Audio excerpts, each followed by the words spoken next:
I was about to get married when my 25-year-old daughter confessed she was pregnant with my fiancé's baby. 2 years later, she's a single mom begging for my help. I, 45F, never thought I would be posting something like this here, but I really need to get this off my chest. I've been sitting here for hours trying to figure out how to even start writing this, but I guess I'll begin with some background. I got married to my first husband Tom when I was very young, just 19. We were college sweethearts, and everyone told us we were too young, but we didn't listen. I got pregnant with Juliet within the first year of our marriage. Being young parents was tough, but we managed somehow. Tom went into investment banking and started making good money, but he was never around. He'd leave before dawn and come back after midnight. Even on weekends, he was always networking or had important client meetings. I raised Juliet mostly by myself, and we became incredibly close. She was such a sweet child, always trying to make me happy, especially when I was sad about Tom's absence. As she grew older, she became my best friend. We would have movie nights when Tom was working late, which was pretty much every night. We went shopping together, had spa days, and told each other everything. At least, that's what I thought. Tom and I finally divorced 5 years ago. It wasn't dramatic, we had just grown so far apart that we were basically strangers living in the same house. The divorce was amicable, and we split everything fairly. Tom moved to a different city for work, and Juliet stayed with me while finishing college. After the divorce, I threw myself into my career. I had gotten my MBA while still married, but I had never really used it because Tom's income was enough for us. I started working at a corporate consulting firm and worked my way up pretty quickly. That's where I met Keith. Keith was different from Tom in every way. He was attentive, present, and actually wanted to spend time with me. He would bring me coffee in the morning just the way I liked it, leave little notes on my desk, and actually listened when I talked about my day. We started dating 3 years ago, and it felt like I was finally getting my second chance at happiness. The best part was how well Keith got along with Juliet. She was 22 when we started dating, and I was worried it might be awkward, but they hit it off immediately. They shared the same taste in music and books, and Keith would often help her with career advice since she was just starting out in marketing. I was so grateful that my daughter and the man I loved got along so well. Looking back now, I realize they got along a little too well. Keith proposed 6 months ago during a weekend trip to the beach. It was perfect, sunset, waves crashing, and a beautiful ring. When we told Juliet, she seemed thrilled. She immediately offered to help with the wedding planning, saying she wanted it to be perfect for me because I deserved it. She even insisted on being my maid of honor, saying she couldn't imagine anyone else standing beside me on my special day. Since I was busy with a big project at work, Juliet and Keith took charge of most of the wedding planning. They would spend hours together picking out flowers, meeting vendors, and arranging everything. I thought it was sweet how much effort they were putting in to make my day special. God, I was so blind. Yesterday, just one day before the wedding, everything fell apart. I was at home, going through my vows one last time when Juliet showed up. She looked terrible, her eyes were red and puffy, and her hands were shaking. At first, I thought she was having second thoughts about her speech or something wedding-related. I wish that had been the case. She sat down on the couch and started crying. I tried to comfort her, but she pulled away. Then she said the words that destroyed everything, "Mom, I'm pregnant. It's Keith's baby." I thought I had misheard her. I asked her to repeat what she'd said, hoping I was having some sort of stress-induced hallucination. But she said it again, and this time she added that she and Keith had been seeing each other for the past 4 months. She said it started innocently, just talking during wedding planning sessions, but then they started meeting for coffee to discuss wedding details, which turned into lunch dates, and then I felt like I couldn't breathe. I called Keith immediately and told him to come home. He must have heard something in my voice because he said he'd be there in 15 minutes. Those 15 minutes were the longest of my life. Juliet sat there crying while I stood by the window, feeling like my whole world was collapsing. When Keith arrived, I expected him to deny everything. Instead, he walked in, took one look at Juliet's tear-stained face, and said, "You told her." Just like that, as if we were discussing the weather. I lost it. I started screaming at him, asking him how he could do this to me, how long this had been going on, if he had ever really loved me or if I was just a way to get close to my daughter. He tried to explain, saying he hadn't planned for any of this to happen. He said he had genuinely loved me when he proposed, but spending time with Juliet during the wedding planning made him realize he had feelings for her too. He said they had tried to fight their feelings, but they couldn't help falling in love. I threw them both out of my house. I couldn't stand to look at either of them. I called my best friend Sarah, who came over immediately. She helped me send messages to all the wedding guests explaining that the wedding was canceled. I couldn't bring myself to tell them why, I was too ashamed. Later that evening, Juliet came back. She tried to explain that she never meant to hurt me, that she and Keith had real feelings for each other, and that the pregnancy wasn't planned. She said they had used protection but these things happen. She actually had the nerve to ask for my blessing, saying she didn't want to lose her mother over this. I told her she should have thought about that before sleeping with my fiancé. I reminded her of all the times she had sat with me, planning my wedding, knowing she was sleeping with the groom. I asked her how she could look me in the eye every day knowing what she was doing. She just cried and said she was sorry, but that she couldn't help who she fell in love with. Keith came by today while I was at work and moved all his things out. He left his key and a letter. I haven't read it, I just threw it in the fireplace along with all our photos. Sarah is staying with me, helping me deal with all the wedding cancellation arrangements. The venue wants their full payment since it's such short notice, and the caterers are only willing to refund half the amount. I've blocked both Keith and Juliet's numbers. I can't stand to look at my social media because there are still photos of us together, the three of us at Christmas, at Keith's birthday party, at our engagement celebration. Every memory is now tainted by their betrayal. The worst part is knowing that while I was planning my wedding, my daughter was sleeping with my fiancé. While I was writing my vows, they were planning their future together. While I was picking out my wedding dress, my daughter was carrying my fiancé's child. I don't know how to move forward from this. Everything in this house reminds me of them. I need advice on how to handle this situation because right now, I can't even imagine ever speaking to either of them again. Update 1, it's been 2 weeks since my last post, and I want to thank everyone who commented and offered support. These past weeks have been a complete nightmare, and every day brings some new painful revelation or situation I have to deal with. I finally went back to work last week. I couldn't take any more time off without having to explain the real reason to HR, and I needed something to distract me from constantly thinking about what happened. The first day back was horrible. Keith works on the same floor, and even though I requested a transfer to a different department, I still have to see him occasionally in the hallways or the cafeteria. Every time I do, I feel physically sick. My colleagues keep asking about the cancelled wedding. Some are genuinely concerned, while others are just fishing for gossip. I've been telling everyone that Keith and I realized we wanted different things in life, which is probably the understatement of the century. A few people who worked closely with Keith and me have noticed the tension, and there are whispers going around. I try to ignore them, but it's hard when people suddenly stop talking when I enter the break room. But the work situation isn't even the worst part. Last week, I received a pink envelope in my mail. Inside was an invitation to a baby shower. Not just any baby shower, my daughter's baby shower. The invitation was from Keith's sister Amanda, who used to be my friend and was supposed to be one of my bridesmaids. The shower is planned for next month at Amanda's house, and the invitation specifically mentioned that the grandmother-to-be's presence would make the day extra special. I was so angry I could barely see straight. The nerve of them, to think I would want to celebrate this pregnancy. I called Amanda immediately. She picked up with this fake cheerful voice, acting like nothing was wrong.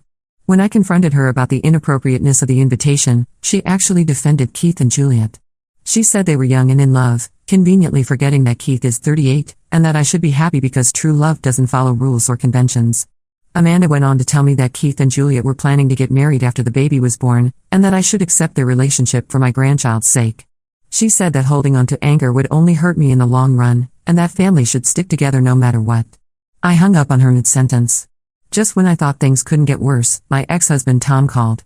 Apparently, Juliet had gone crying to him about how I was being unreasonable and cruel by refusing to speak to her. Tom, who was barely present during Juliet's childhood and missed most of her important milestones because of work, had the audacity to lecture me about parenting.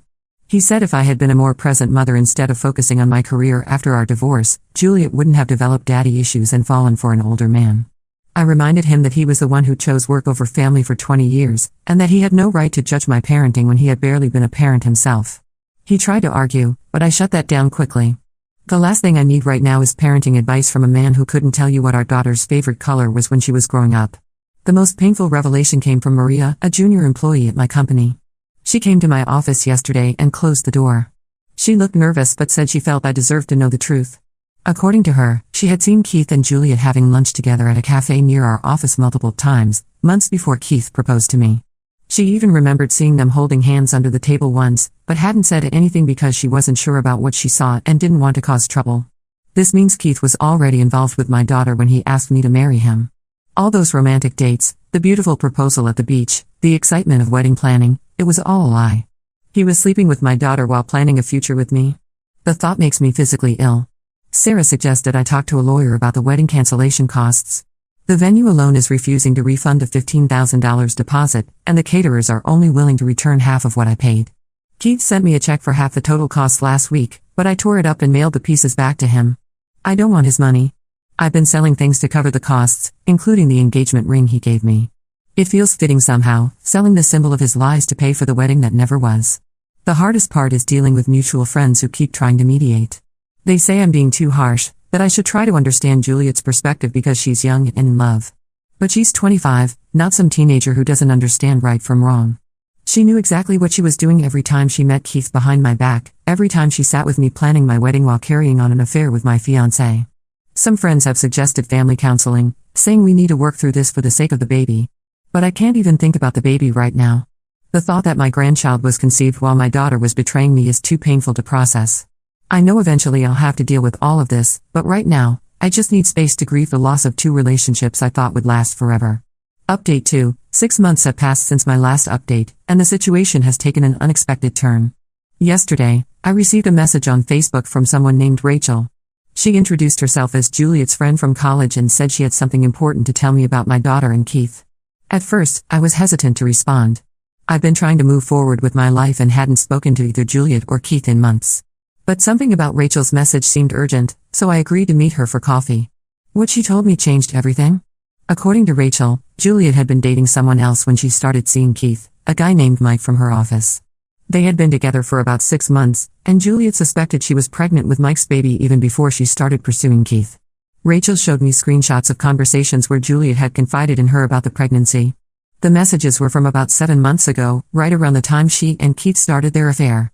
In them, Juliet admitted that she had calculated the dates and knew the baby couldn't be Keith's, but she saw an opportunity.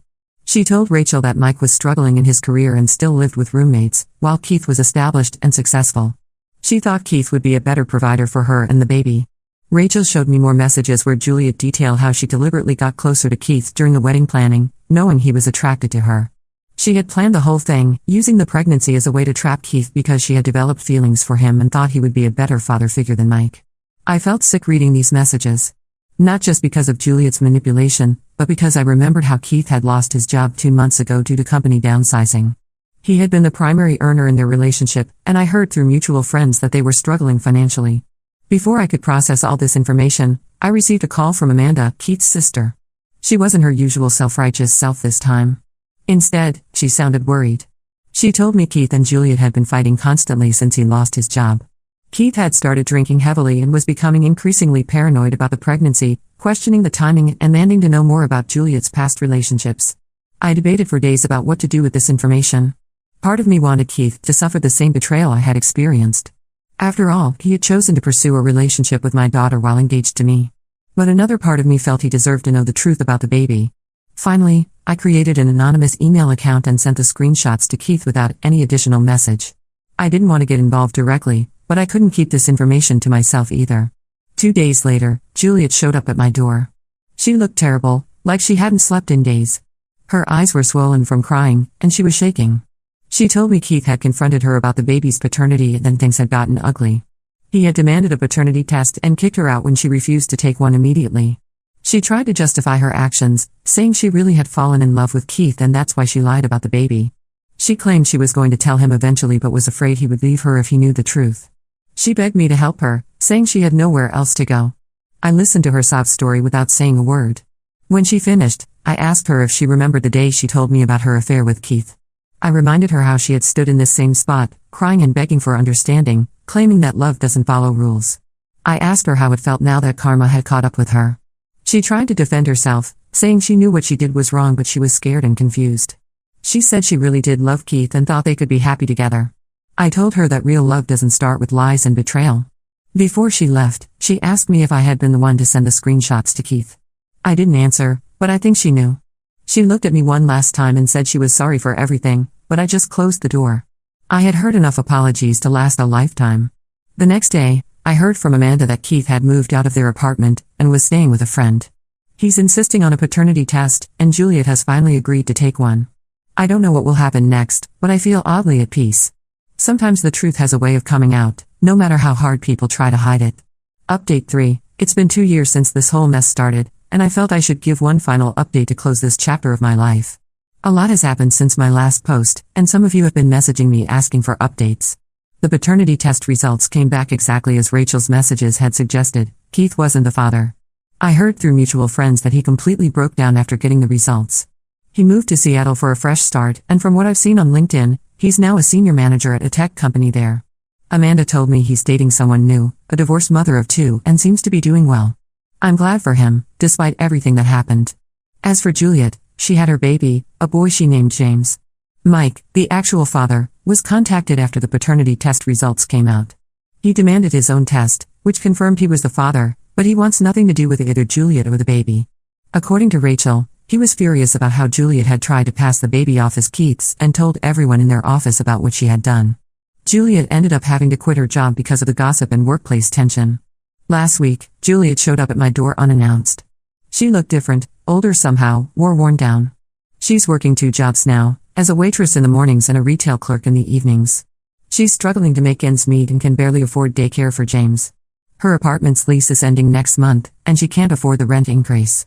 She broke down crying in my living room, apologizing for everything she had done. She said she realizes now how selfish and immature she had been, how she had thrown away the most important relationship in her life, her relationship with me, for a fantasy that fell apart. She admitted that she had been so caught up in the excitement of the affair with Keith that she convinced herself it was true love, when really, she was just trying to escape her responsibilities and find an easy way out. She asked if she and James could move in with me temporarily until she gets back on her feet. She said she's changed, that being a single mother has made her grow up and understand the consequences of her actions. She even tried to use James as leverage, saying I was punishing my innocent grandson for her mistakes. I refused. I told her that while I'm sorry she's struggling, she made her choices 2 years ago when she decided to betray me in the worst possible way. Her actions weren't just a mistake, they were calculated decisions made over months. She had countless opportunities to come clean, but instead, she chose to lie and manipulate everyone around her. She left crying, saying I was being cruel and unforgiving. Maybe I am, but I've learned that sometimes maintaining firm boundaries is the kindest thing you can do for yourself, even if it hurts others.